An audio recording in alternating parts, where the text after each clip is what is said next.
Khamenei হত্যার প্রতিশোধ তুলছে ইরান।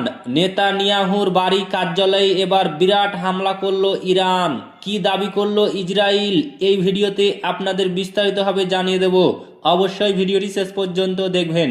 তার আগে আপনাদের কাছে ছোট্ট একটি রিকোয়েস্ট করছি, আপনি যদি আমাদের এই চ্যানেলটিকে এখনো পর্যন্ত সাবস্ক্রাইব করে না থাকেন, তবে এইরকমই নতুন নতুন ভিডিও সবার আগে দেখার জন্য অবশ্যই সাবস্ক্রাইব করে নেবেন।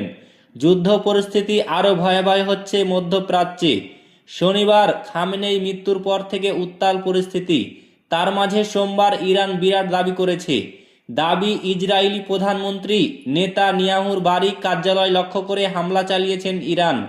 সোমবার ইরানের আধা সামরিক বাহিনী ইসলামিক রেভলিউশনারি গার্ড কর্পস জানিয়েছে যে তারা ইসরায়েলি প্রধানমন্ত্রী বেঞ্জামিন নেতানিয়াহুর অফিস এবং ইসরায়েলি বিমান বাহিনীর কমান্ডারের সদর দপ্তর লক্ষ্য করে হামলা চালিয়েছে। ইসরায়েলি প্রতিবেদনগুলি আবারও ইরানের দাবি অস্বীকার করেছে। তাদের দাবি, নেতানিয়াহুর অফিসে ক্ষেপণাস্ত্র হামলার যে তথ্য দেওয়া হচ্ছে তা মিথ্যা। বস্তুত ইরান ইসরায়েল সংঘর্ষ যত এগিয়েছে তত জটিল হচ্ছে পরিস্থিতি। সোমবার কুয়েতের প্রতিরক্ষা মন্ত্রকের তরফে জানানো হয়, কুয়েতে ভেঙে পড়েছে একাধিক মার্কিন যুদ্ধবিমান।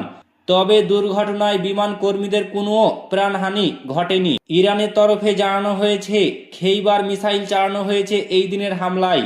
এই খেইবার মিসাইলকে খোরাম শহর মিসাইলও বলা হয়ে থাকে, যেগুলি মিডিয়াম রেঞ্জ ব্যালাস্টিক মিসাইল বলে জানা যায়। এই মিসাইলগুলি খোরাম শহর মিসাইলগুলির চতুর্থ প্রজন্ম।